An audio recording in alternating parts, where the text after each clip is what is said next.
But in this last year in particular, I've been aggressively learning Spanish because I had half decent conversational Spanish before, and now I've worked my way up to fairly decent conversational Spanish. So it's now one of the things that I really strive to do is to attend as many events in the Spanish-speaking community as I can, and then speak to folks in their first language.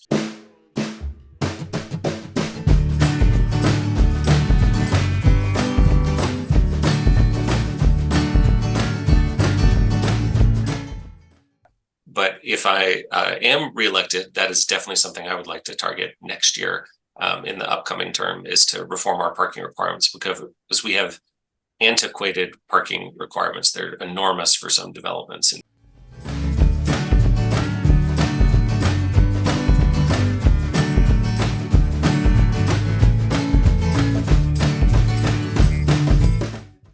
One thing that's still starting, but that I'm excited about, is the CARE initiative. This is a non-police based emergency responder program. This is something I've been a champion of. I first proposed it a few years ago and didn't have council support at that time, but this council did support it at our retreat a year and a half ago, and that's coming online in just a couple months.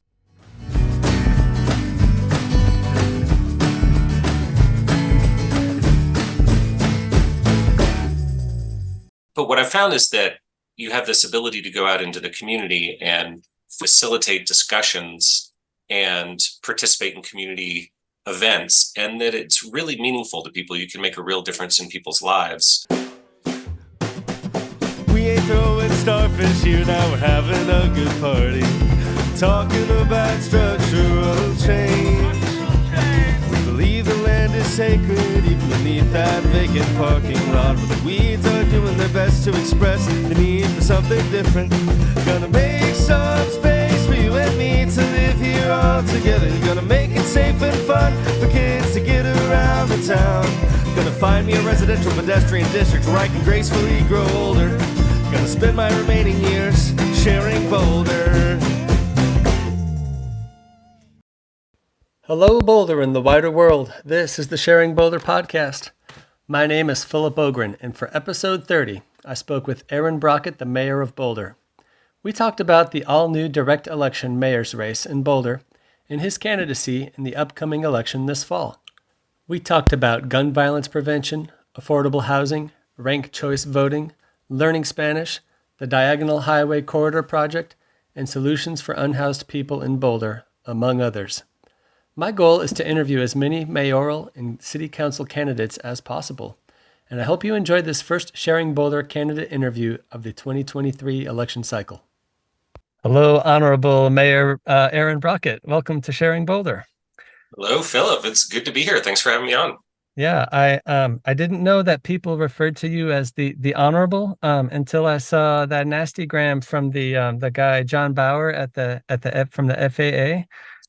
He had referred to you as the Honorable Mayor Brockett, and I don't know if he was being snarky or if that's common. Do people call you that? It is not common. I prefer the dishonorable, honestly, but when you look up it in titles in like the etiquette books, right? Of course, you have the big etiquette book on your shelf, right? Obviously.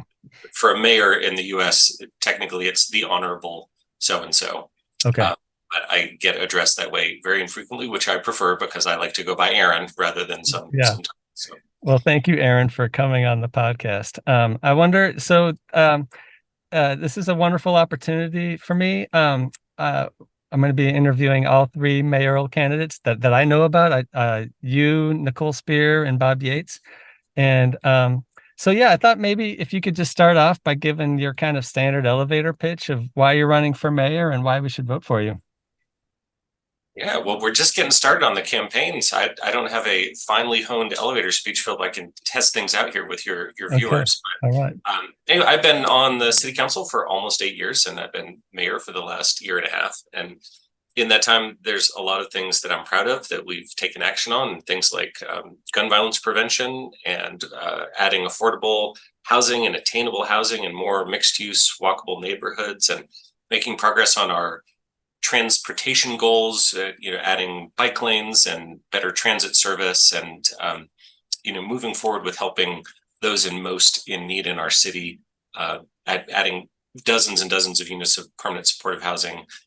There are a lot of things I'm excited about that we've done over the last 8 years, but there's so much left to be done. We have these significant problems in our community and in our society that need our dedication and our effort. And so I am dedicated to continuing the work and continuing the fight, to get that additional amount of affordable and attainable housing, and to provide compassionate solutions to people experiencing homelessness, so that we don't need to have people on our streets, and instead we have safe places for them to be and to live.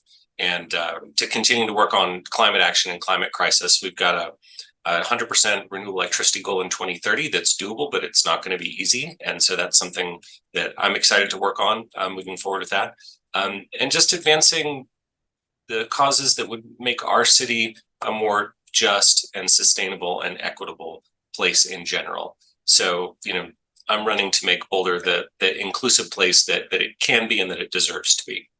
Wonderful. 2030 is not the vague distant future like it used to be. It's like 6.5 years away. So yeah, coming right up. That is ambitious. So I wonder if next you could just give us a quick civics lesson as it relates to electing the mayor, how you got elected to mayor, and how you're hoping to get elected to mayor, just as a review for people who may not be paying attention to what's changing. Absolutely. So for the last several decades, the mayor in Boulder has been elected from within the council. So the person does not run for mayor separately, has not run for mayor separately, but everybody runs for council. And then after the election, at the first meeting of the city council, the first thing that is done is to elect the mayor for the next 2 years, and from within the council. So people put their names forward, and there's a vote, and sometimes it's unanimous, sometimes it's 5-4 or 6-3, and then that person then serves the role as mayor for the next 2 years. And a lot of times you've known who it's going to be, but sometimes there's surprises, and people change seats to go into the mayor's seat, and anyway, there's a little bit of drama. And that's a relatively unusual way of selecting a mayor. The city of Lafayette also elects from within the council, but there are very few other cities that do it that way. So 3 years ago, there was a ballot measure that was brought forth by citizens for the Our Mayor, Our Choice ballot initiative. And they got their required signatures, and then our council at the time collaborated with them to make a few tweaks to their proposal. And so that was put on the ballot and passed in November of 2020. And what's in that ballot measure was changing to direct election of mayor. So starting this year in 2023, instead of the council picking the mayor, the citizens of Boulder, the voters of Boulder, will select who the mayor is going to be. So for the first time this year, we have 2 sets of elections. We have a city council election where there are 4 seats up for grabs, and we'll see how many people run for those. And the top 4 vote getters will get those 4 seats, and that's functioning essentially the same as it has in the past. But now there's the separate election for mayor, and people are running for that separately. And then the extra thing about that I'm excited about is that it's being done using ranked choice voting. So, most elections in our society, it's whoever gets the most votes wins the election. And so you might have 7 candidates, and they might be very close to each other, and one person might only get like 38% of the vote and edge out the other folks, and then they win that race. Well, with ranked choice voting, instead, people vote for multiple people in order. They rank their choices, hence the name ranked choice voting. Yeah. And so, if there are 3 candidates, A, B, and C, you can vote, candidate B number 1, candidate C number 2, and candidate A number 3. And let's say that your top candidate B, comes in third at first, then candidate B will drop out, and your vote for candidate B will go away, but your second place vote for candidate C will then get assigned to candidate C. And that process continues if you have multiple people in the race until one person receives more than 50% of the vote. It does as many rounds of calculations as necessary to get to that point. And I can pause there if you have any clarifying questions. Well, yeah, I guess I would just say that, for people not paying attention to, who's who in the city council, perhaps what ranked choice voting means in terms of these 3 candidates is that, you, Bob, and Nicole, is that since it's not a winner take all, it seems to me that people who are inclined to vote for you are also inclined to vote for Nicole ahead of Bob, perhaps. So like if it was winner take all, maybe Bob would have an advantage, uh, because your vote might get split with Nicole's vote. But that seems like less likely to happen because of ranked choice voting. Does that sound Yeah, right to you? it does. And I mean, I'm not going to get too deep into the guessing about who exactly is voting for whom, but just as a to take that point to make it a little more general, is that one of the great things about ranked choice voting is it eliminates a spoiler effect, right? Yeah. So like if you had two candidates that, let's say, they're kind of far apart, policy wise, and then I need a third hand here, and then you Yeah. had a third person jump into the race who's like very close policy wise to this person, Yeah. the Right. usual standard that would kind of guarantee the victory of this candidate, assuming they're a viable candidate, That's because the voters would split their votes between these two people that are very close to each other. And now instead, we'll try to do this without the third hand. Now instead, let's say you have something like this situation here. Well, maybe one of these people come in third and they drop out, and then those votes go to this person potentially, and then they have a shot against this person who's further away from a policy perspective. Yeah. Yeah. And so it's one of the really good things about ranked choice voting is that you can have multiple candidates, some of them close to each other, some of them far away, and it doesn't really decrease anybody's chances. Instead, you just make your compelling case to the voters, and if a majority rank you high enough up, you can get across the finish line. That's super cool. I'm really excited to see that in action. I'm really, really glad that the people put that into work. Can you remind me who was behind that ballot measure and how that got put on the ballot? So it was a citizens group. It wasn't any one organized group or faction, but they called themselves Our Mayor, Our Choice. Right. And so I don't want to list people because I'm going to forget some, but one person who stands out was now council member Matt Benjamin. Okay, that's Was what I thought. involved in that effort. But there were a number of folks who participated, and they worked super hard, and they got it on the ballot, and they're making change happen. Yeah, that is really cool. So I'm excited to see that in action. Are there any other like democratic reforms in that sort of category of reform that are coming down the pike that people are excited about, or is that we're kind of like we've moved on to other things now? Yeah, it's a great question. Do you mind if I just say one more thing about ranked choice voting first? Yeah, of course. Which is another positive thing about it is that it encourages positive races. And because you have a chance at the second place or third place votes of other people's supporters.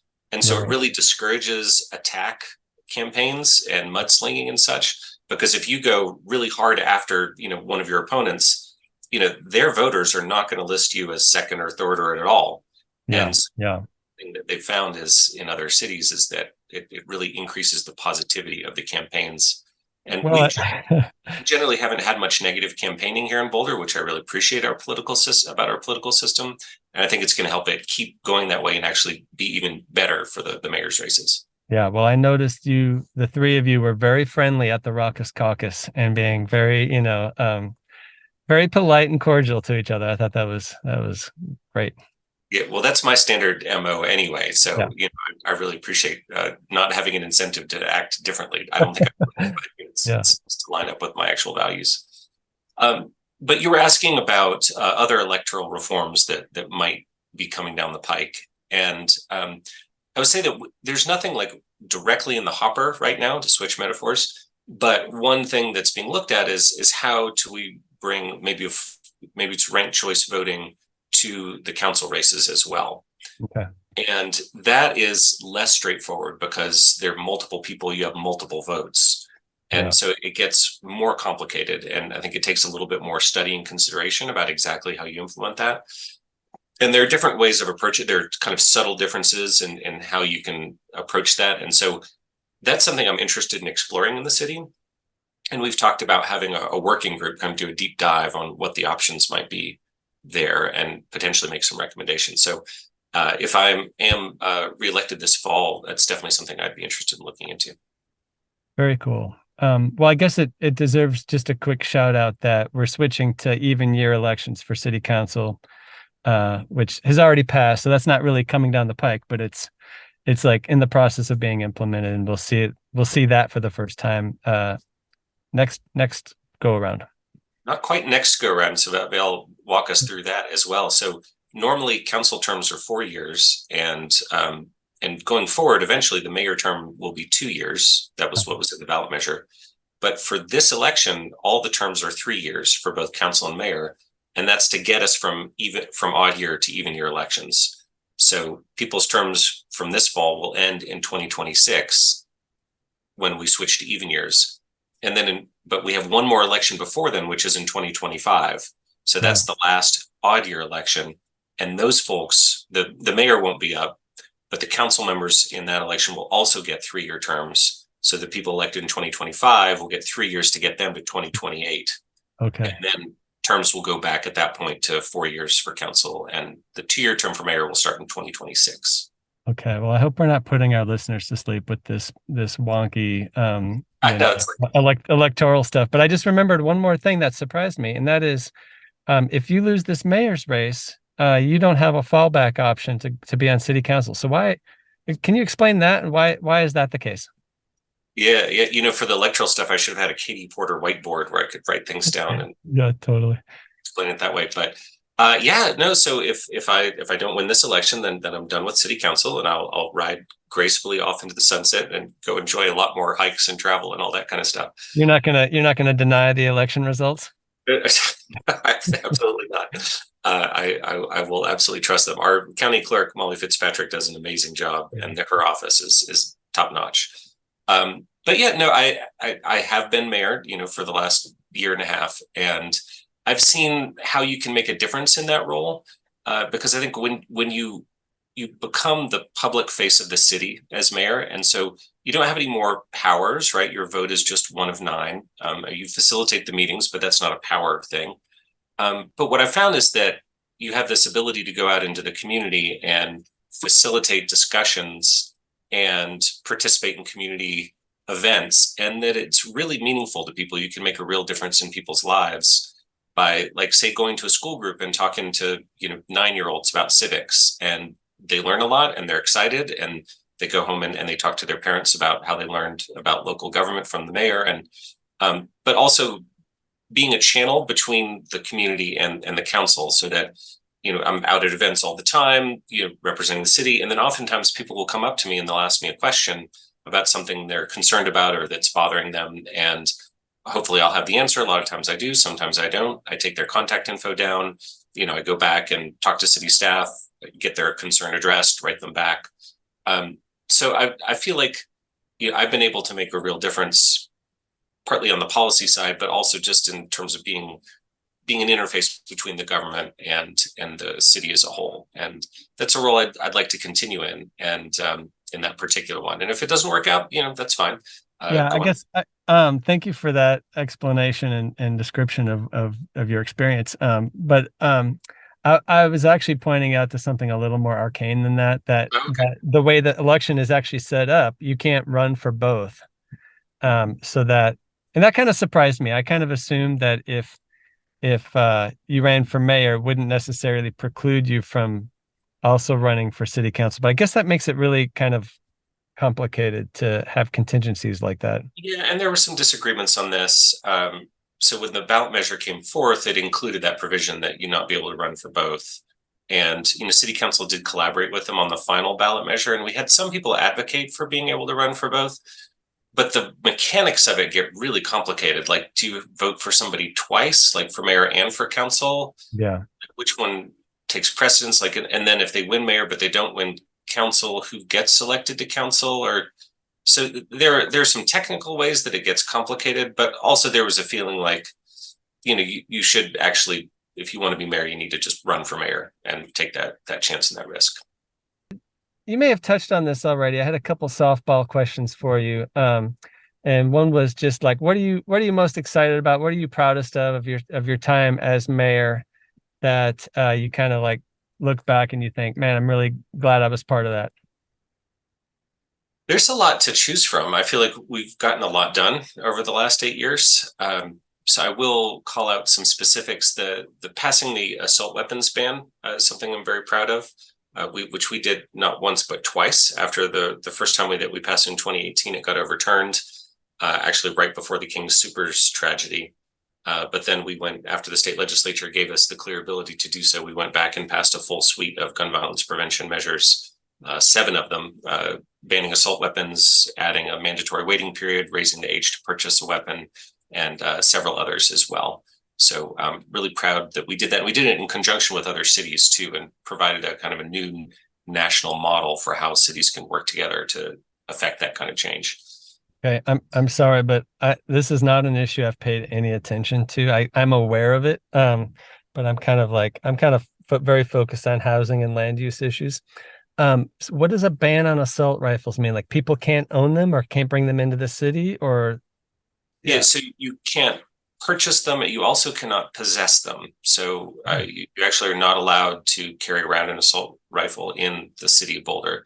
Now, we did add a provision that said if you already owned one when the measure was passed, you can keep it. And there's a sort of, it's not a registration, but there was a way of kind of validating that weapon was owned previously. But other than that, yeah, you're not allowed to possess an assault weapon in the city of Boulder. That's great. Thanks for working on that. You kind of had a cadence like you were going to start off with that and move on to something else. Was there other things you wanted to highlight? I do have others. The city has been creating affordable housing at a rapid pace. It's been the last few years. It's been over 200 in each of the last several years units of permanently de-districted housing, and a little bit slower pace before that. But still, in the last 8 years, there's been hundreds and hundreds of units added. And well, of course, that problem is still enormous. There's a lot of work left to be done. That's thousands of people who have an affordable place to live that wouldn't otherwise. And many of those units have been permanently supportive housing for people transitioning out of homelessness. So these are apartments for folks that were out on the streets, and they're provided with wraparound services so that they have caseworkers and people who help them with any other issues they might be having in their life.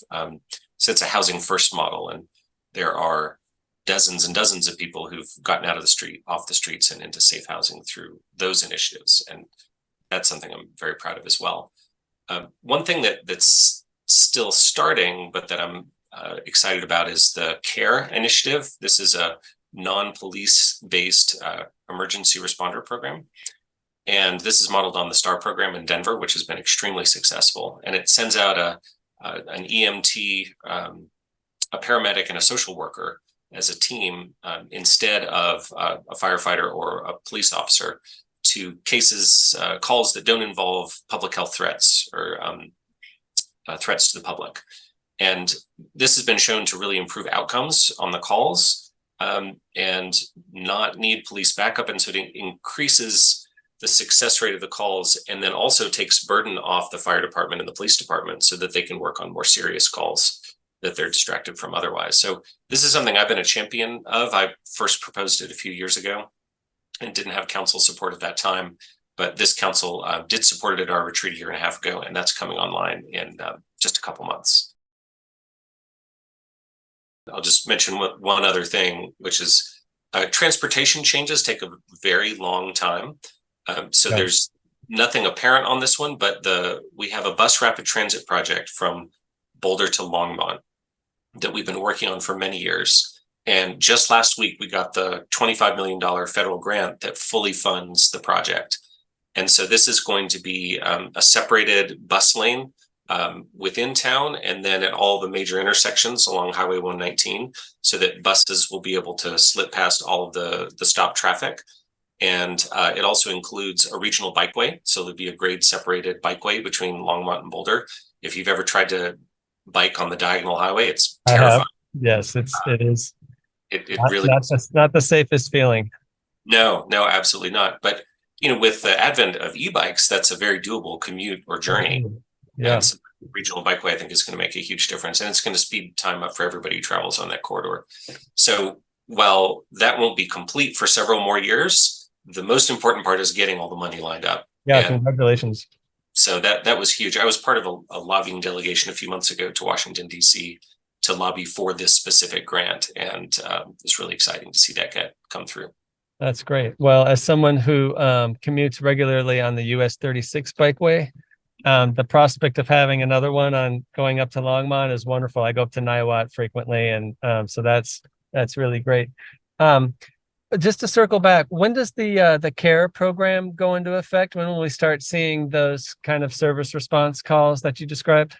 We're hoping to get that started in September. So they're in the hiring process right now. And so they've made a couple key hires and they still have to hire the rest of the staff.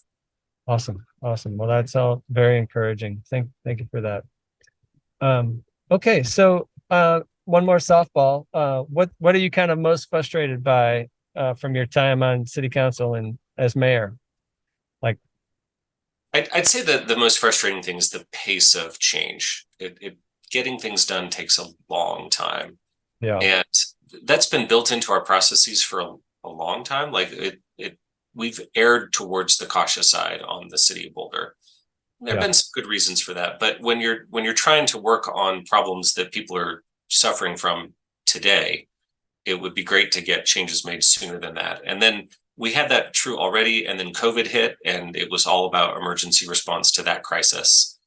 And then coming out of COVID, we had enormous staff shortages, which we shared with pretty much every other organization in the world, but they were even a little bit worse for the city. So we didn't have the staff capacity to get initiatives done as quickly as we would have liked last year.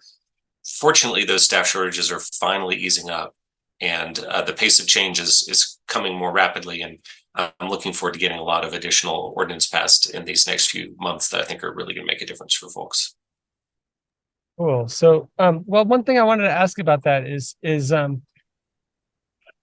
I always think about the pace of change being sort of built in, baked into the processes, the rules for the rules, so to speak, more than the staffing shortage. So I'm glad you reminded me about that. But I wonder if, you know, like I remember when you were reelected in 2021, 2019. I guess when was it that there was sort of a 6-3 supermajority of I mean, like it's a nonpartisan city council, so it's hard to say, but Like after the 21 election, where we had maybe more folks who are housing friendly and sure, maybe justice oriented, something like that. yeah, and perhaps more willing to like change the rules for the rules for increasing the pace of change. So yeah, I'm kind of just curious, like how is that going? Are we gonna like fix the rules for the rules, or is I don't even know how to ask the question because I'm not a policy person on this issue, but I'm kind of curious, like, well, like, and just kind of like the intuition I have is just because you have some great idea that you want to see passed, and just because you get elected to city council doesn't mean you show up to a city council meeting one night and be like, hey, let's vote on this thing I care about. There's just a lot of work that goes into each ordinance that gets passed. And I guess I want to ask, is the current process working, or are we trying to reform that, or where do we stand with that sort of Yeah, and I think it can use some reforming. So we do have a very deliberate approach to passing ordinances, and part of that is important. Like you need to do public outreach on an issue that matters to our community, right? You want to have a public meeting, you want to have an email from the city. It's good to have some surveys, gauge people's opinions on things, right? So public outreach is an important part of the process, but up to a certain level and maybe past a certain level, you're really just delaying things, right? If you've had a chance to get everybody's opinion once, you don't necessarily need to get it a second, a third, and a fourth time. So I think we've been more willing in the last 18 months to say, okay, everybody's opinion really matters to us. We want to hear it. Let's take it into account, and then let's make a decision. And it could go one way or the other, but let's go ahead and make a decision, not have analysis paralysis and wait for many more months or years to move forward on something.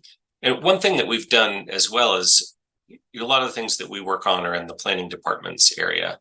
And they've had a lot of staff shortages, and they often are held back by some of the complexities of the code and some requirements. And so something I said at a meeting at our was actually at our midterm retreat, and I've said it personally to the planning department folks as well, is to say, if you see roadblocks that are really holding you up from getting the work done that you need to do, and you can't remove the roadblock yourself, it's written into the code somewhere, come back to us and let us know about that. And can't guarantee we change it, but I'm very open to considering changes to make your processes easier and more doable. And we've actually started to see some changes around that, so that we're working on one project right now about zoning for affordable housing, which is changing thresholds for how many units you can have on a site to encourage smaller units that are less expensive. And there's a lot of details to that. But staff, as part of their investigation of that process, brought back, I think it was 2 or 3 or 4 things that are related to that. And they said, we've always been hung up on this little detail and that little detail. So we're recommending a couple of additional changes here. And those are getting rolled into the larger package, and it'll make the processes more smooth going forward. And I'd love to see us continue to take that approach. That's great. Are those set of reforms, do they include parking changes to the parking minimums for the affordable housing? It does not. This does not. It was really about zoning thresholds and numbers of units and things like that. But if I am reelected, that is definitely something I would like to target next year in the upcoming term, is to reform our parking requirements, because we have antiquated parking requirements. They're enormous for some developments in ways that are not appropriate to a sustainable city. I sit on the housing advisory board, as you know, and we had a wonderful speaker, Laura Rosbert, who came and talked about parking utilization. She came with a bunch of data talking about how much parking gets utilized at affordable housing complexes. And the answer is very little. There's a lot of empty parking that sits there that space could have been used for more intensive housing, So if you need some data, there it exists. Yeah. And I'll just mention, like, the Diagonal Plaza redevelopment that's happening right now is replacing some of those big old decaying parking lots with housing, 25% of which is deed restricted affordable. So I love to see it. That's great. That's great. Well, so this is an exciting time of year. The Raucous Caucus happened. Was it just last week? I think it was. And that was a really fun event. I went and I saw you and Nicole and Bob get up and give some speeches. I really enjoyed that event. It was actually, it was surprisingly friendly, and people came and they were very positive. It seemed like people are excited to just be in the room together. And it's fun to just see these candidates get up and they're excited about the city for different reasons. And it kind of reminds you that, I'm excited about Boulder for a variety of reasons. And I don't know, it was a fun event. But one thing I wanted to highlight from that was, and I misremembered that you actually corrected me just a little bit, but there was a pop quiz round, quick round, lightning round is what they called it, where you had a yes/no paddle to answer very difficult questions with a blunt answer. And one of them was, do you support fourplexes everywhere throughout the city? Which I kind of assumed there'd be a few no's and a few yeses. And the way I remember saying it, everyone did yes, but you were on the opposite side from me. And then you sort of corrected me and said, well, you were kind of waffling on that one. But I'm curious, how, maybe you could just speak to that policy change that I would love to see. Right. I wouldn't use the word waffling, but what is I didn't use yes or no. But this is something where allowing for multifamily housing in single family neighborhoods is something that we're getting started on. And so I think it's a process. I think it's a good direction to move in for a more sustainable city, to have some additional units, kind of gentle infill, in parts of town where you are close to services and such. So I think it's a good idea to be moving that direction. We just, in a meeting a couple of weeks ago, greenlit moving forward with considering duplexes and triplexes on larger lots in some of the zones in the city. And so we'll be considering that later this year. And it's not everywhere, but it's a potential good start, because larger lots have some more room for some of those housing types. And then we're going to be looking at it in the 2025 comprehensive plan update. This is something that happens every 10 years when we do a major update to the comprehensive plan. And because what we're hearing from our planning folks is that we actually have rules baked into the comprehensive plan that actually wouldn't allow you to just say quadplexes everywhere. Yeah. So we actually couldn't do that next week if we wanted to, even if it had lots and lots of support and we want to move forward on it. So the comprehensive plan will be the place to visit that and to talk about, like, okay, how much attached housing in where and in what ways, should we consider for the next 10 years of the city's evolution. And I did the neither yes or no, because I think it's important to preserve the flexibility to go out and talk with the community and say, like, okay, once in 10 years, what's our future for the next 10 years? Like, let's have a big community conversation. And I'm absolutely interested in pursuing those multifamily options. But exactly what that looks like or what comes next is a question. And I also, one thing when we talk about more multifamily housing that I also think about connections to services, because we do have some pretty far flung parts of our town that are currently single family only, where it's very hard to walk or bike to anything and you're not near transit. So then I get more cautious about, denser infill in those parts of town that don't have those same connection to services. So that's my nuanced kind of approach. These are directions to go in. We have several steps to take, and we need community outreach as part of that. Yeah, density that's car dependent probably doesn't help our climate goals, for example. Exactly. And where we've targeted the real denser multifamily housing, like the 3 and 4 story buildings, that's always along the transit corridors and near services, and I think it's important to keep that in mind. I thought you were going to say you didn't want to rule out 5 plexes everywhere throughout the city. We can talk about that too. Yeah. Well, it's kind of a funny question because, a lot of times it's framed as duplexes and triplexes. And so the fact that they kind of came out swinging with 4 plexes makes you wonder, why didn't they, ask you about 5 plexes and 6 plexes? It's because, it's not, but it kind of speaks to what you just said, is like, there needs to be community conversation around this to have some good answers around it, or good discussion, find out what people want. So then the other thing that was notable at the Raucous Caucus was your speech on homelessness, and I'm trying to remember what the question was given. I think it was about funding for camping sweeps, and whether that was useful to do. And then you respond. I'm not sure if you answered that specifically. Maybe I'll just let you just run with that. I don't remember what the question was now, but you get it. Well, I won't try to answer whatever that question was exactly, but just in terms of thinking about, what do we do about the problem of homelessness in our community? And this is an enormous problem. And it's, I would say, the most difficult problem that we struggle with in town. And it is part of a broader societal failure, right? There are rising levels of unsheltered homelessness across our entire country. And it's very hard to deal with these issues at the municipal level with the resources that we have. But I think what's important is that we're trying to get people off the streets and into safe places and into housing.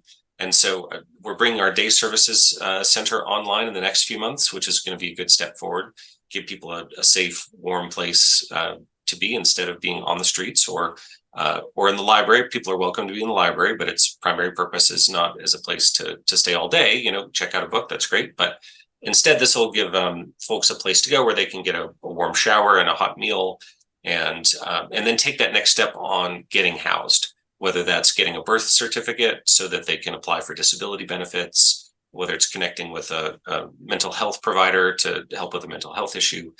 So I think that's going to be a significant increase in our services, but we got to keep offering more. And in particular, we need more mental health and substance abuse solutions. That not everyone who is experiencing homelessness has those issues, but there's a strong correlation. And Colorado ranks, I think it's 49th in mental health supports. So that's an area where we have to do more. And I'm working hard on partnering with the county about how we can stand up additional services in that area. But we do actually have our first group home for substance abuse recovery that the city is co-implementing with the county that's coming online in just the next few months. We need more things like that. We need more group homes. We need to give people more options. We also need more transitional options, right? Right now, we're trying to get as many people into apartments as we can, but we don't have enough apartments available for everybody.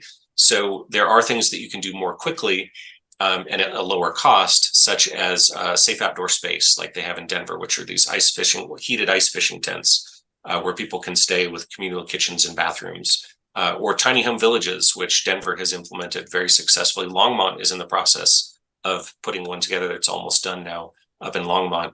So these kinds of transitional options, these also provide an option for some folks aren't able or willing to go to the shelter at night for various reasons, and where they very well might go to a safe outdoor space or a tiny home village. So you're giving people additional options to get them off the streets. So we got to keep working on providing more of those compassionate solutions for folks. But I will say that in the meantime, if somebody sets up a tent in the middle of a sidewalk or an underpass or in a public park, I don't think we should just let those stay. Those public spaces are there for the use of everyone in the public. And for example, if you're a parent with a couple of young kids and you don't have a lot of money and you don't have a yard and you don't have a playground of your own, like you need to be able to go to that public park, let the kids run around and climb on the jungle gyms and what have you. And if there's a 30-person encampment set up all around the playground, well, you're very unlikely to use that space, or you may be physically impossible. So I don't think the answer is to just let tents stay wherever they are, which is why I do support us continuing to require people to move. But you need to do it every single time with the conjunction of offering services and giving people as many solutions as possible in the meantime. So that's the balance that I would strike or do strike in these conversations. Yeah. When you spoke about it at the Raucous Caucus, I seem to remember that you said something about some new monies or dedicated tax that was coming online. Can you describe what that was? Yeah. Yeah, thanks, Phil. That's really important because this Proposition 123 was passed at the state level just last year. And it's dedicating hundreds of millions of dollars statewide towards affordable housing and also housing for people experiencing homelessness. And the city stands to get millions of dollars from that, and it will provide a significant funding boost to our efforts in this area. So it gives us this new opportunity to implement some of these solutions, whether it's apartments or tiny home villages or other things, to give people a safe place to live. So it's a new and unique opportunity with that funding stream that allows us to really make a difference. That's great.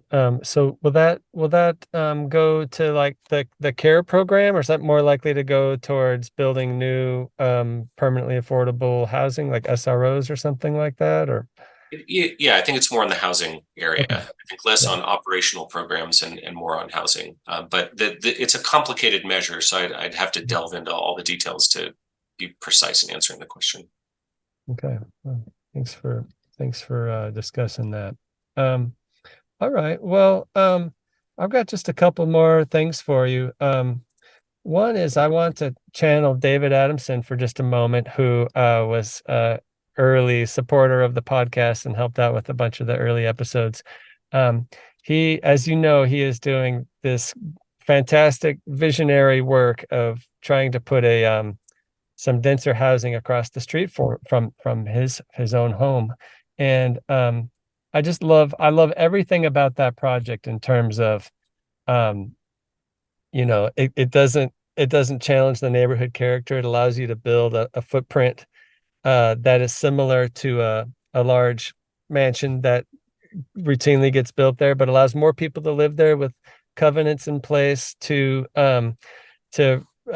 help with parking, so that everyone who lives there doesn't bring a car, so shared cars and shared space upstairs. I guess I should have backed up and just said that the house will have rooms in it such for a co-housing arrangement. Sorry, a cooperative housing arrangement, and shared space. So I believe the current plan is to use the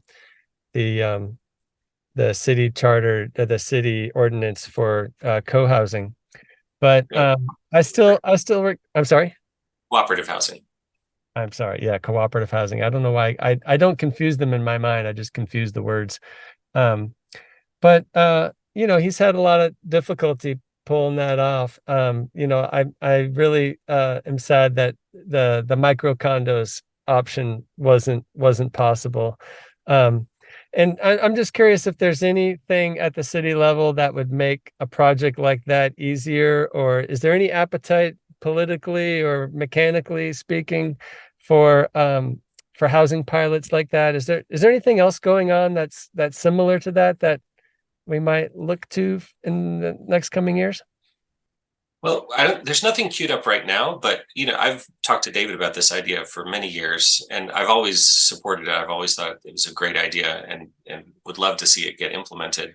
And then the challenge is how do you get that on the work plan? And this is where we always have trouble, which is that staff capacity is limited. There are only so many things you can undertake at one time, and so it's never gotten to the top of the work plan queue. But I think it has potential, and so it's something the next council I think should consider. Because I think you could do a pilot program where you could set up parameters and say, hey, under these circumstances, you could do these kinds of housing that are more dense than are typically allowed in the zone, but under these circumstances with shared car arrangements and smaller units and, et cetera, you could set up something that took this into account. So I think that'd be great. And it's just a question of finding the time to get something like that done. And of course, having a majority of council willing to take it on. Yeah, well, I would love to see, kind of more abstractly, I would love to see something happen around the issue of um, anticipating and having like covenants for in place mechanisms for having car light units, where you say, in exchange for this density, you promise increased density or increased number of units on a particular lot. You agree to have fewer cars, or not a car for every adult that would live there. Because it's kind of like one of my core beliefs is that um, as we add people to Boulder, we really ought to be decreasing the number of cars, and allow and anticipate for people to have car light living arrangements that are make it easy for people to live there. So I don't know. Have you anticipated having a lot more people live here without cars? Oh yeah, I think that it would be great. I mean, I think we already have provisions for that in a number of areas, like some of our newer, denser housing. The requirements are that the parking be shared, unbundled, managed, and paid, so that decreases the amount of cars that they're owned separately by individuals. But I think we should push it further. The Boulder Junction area has parking maximums instead of parking minimums. I think that's a great thing to apply citywide. In the right. You adjust it to get the right maximums that are allowed. But I think we should continue to pursue a lower car future. It's important for our sustainability. Yeah. So I don't remember how you might have weighed in on this, but I was disappointed that the ADU update didn't come with striking down parking restrictions in that update. Do you remember how that unfolded and why that wasn't included? Yeah, I mean, it's very simple. It's because you can waive the parking requirement if you just pledge to rent it at a below market rate. So Oh, it's actually we essentially don't have a parking requirement. You just have to, if you don't have a parking spot, you have to go sign a piece of paper that says, if I ever rent it, I won't rent it for more than 80% of what similar one bedrooms rent, in new buildings. I'm kind of embarrassed that I forgot about that because one of the interesting facts about the current set of ADUs, is that most of them are affordable already, whether or not they're designated affordable. Yeah, that's a good response because most of those units aren't gonna. It doesn't actually change the rent they would charge. It just adds one layer of, hey, if you want to forego the parking spot, you have to sign this piece of paper, I guess. Right. Yeah. And there was a bit of a narrative in some parts of the community saying like, oh, they missed a chance to remove the parking requirements. But I felt it was a little unfair because it's very, very easy to waive that parking requirement.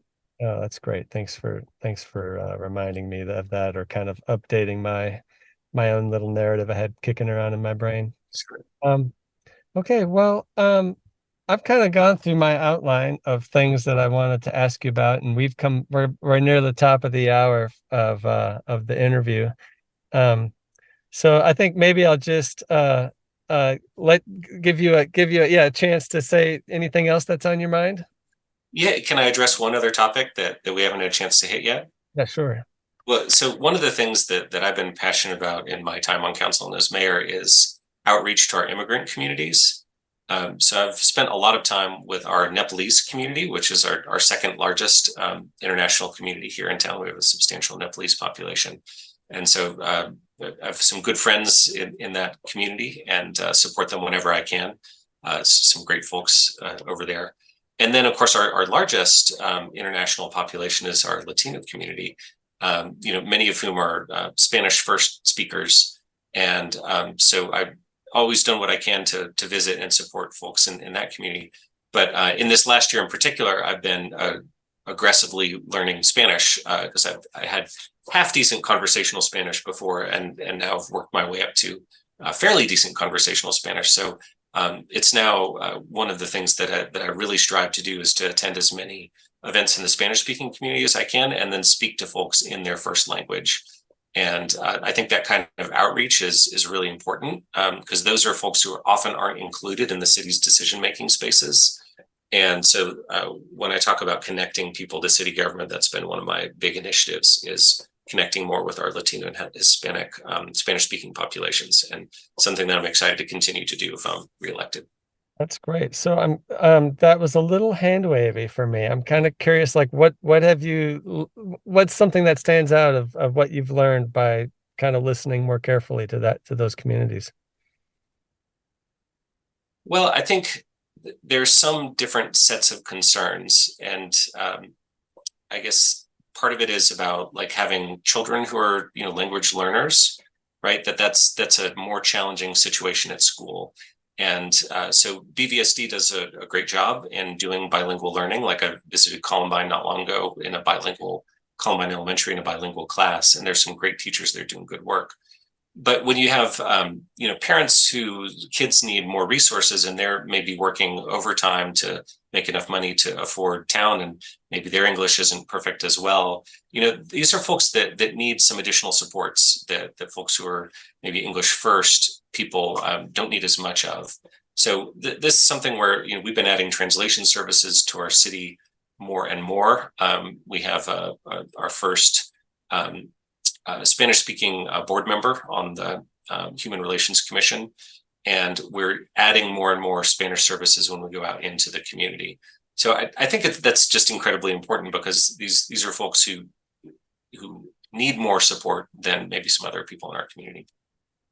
That's great. The thing I kind of anticipated that you might say something about housing and how the affordable housing crisis affects those communities. Is there anything kind of salient to say about that that's kind of particular to those communities, or is it kind of it affects everybody?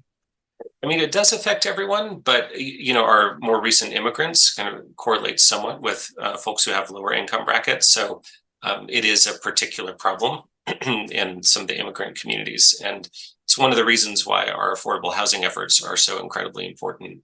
But also, in particular, many of the Latino, Latinx families live in our mobile home parks, which is our biggest reservoir of naturally occurring affordable housing in the city.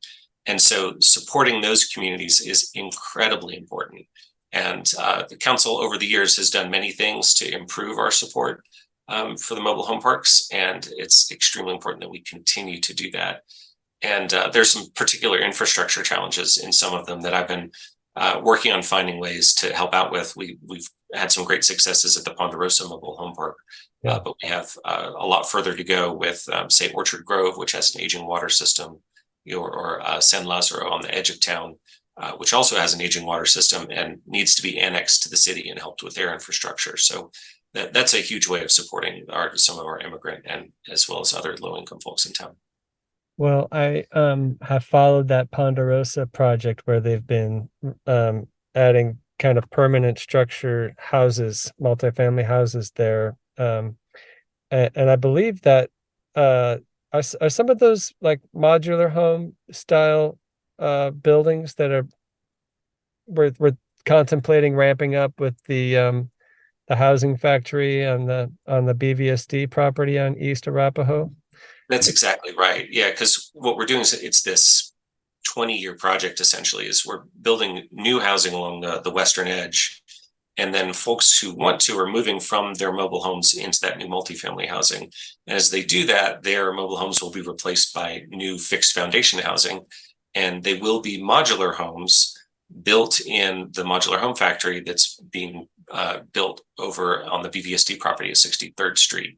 So that's not done yet, hasn't broken ground yet. So it'll be a little while.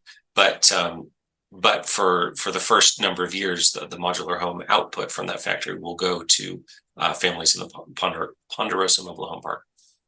I don't know the answer to this. Does the scale of that proposed factory going to, like allow for doing the same thing in some of the other mobile home neighborhoods that you just mentioned, or is it kind of too small to really tackle those larger neighborhoods? I think the output will be more than just Ponderosa needs, so there'll be other opportunities. But you need a process and buy-in from a community before you start replacing those homes with fixed foundation homes. So we don't have that underway to agree to that. But if there were a community that were interested in taking this approach, it could help out with that. Okay, great. All right. Well, you said you had one more thing and you just said it. So is there anything else that comes to mind of things you want to touch on? Now, this has been a great conversation, Philip. So I appreciate the opportunity to talk to you. Well, I really am honored that, you honored me with the Honorable Mayor Brockett on the podcast here, and good luck in the election this fall. And thank you so much for spending time with me today. Yeah, it's my pleasure. And I believe I was the first interviewee on the podcast as a whole. Do I have that right? That's right. Yes. That's a good point. You are the first person to be to come back. You're the first alumnus to return to the podcast. So thank you for being a supporter of the podcast. Appreciate it. So the honor is all mine to have been the first interviewee and now the first mayoral candidate and the first returner. So appreciate it. Yeah, great. Okay. Thanks so much. Take care. Yeah, you too. Gonna find me a residential pedestrian district where I can gracefully grow older. Gonna spend my remaining years sharing Boulder. Thank you for listening to Sharing Boulder. Please support the podcast by sharing it with your friends and neighbors. You can contact me at linktree.com/Philip Ogren, which you can find by DuckDuckGoing Linktree Philip Ogren, or by visiting sharingboulder.us, where you can also find show notes and previous episodes. This episode of Sharing Boulder was produced by Philip Ogren, and the music was created by Nathaniel Ogren and Sack Lunch. Keep sharing, Boulder.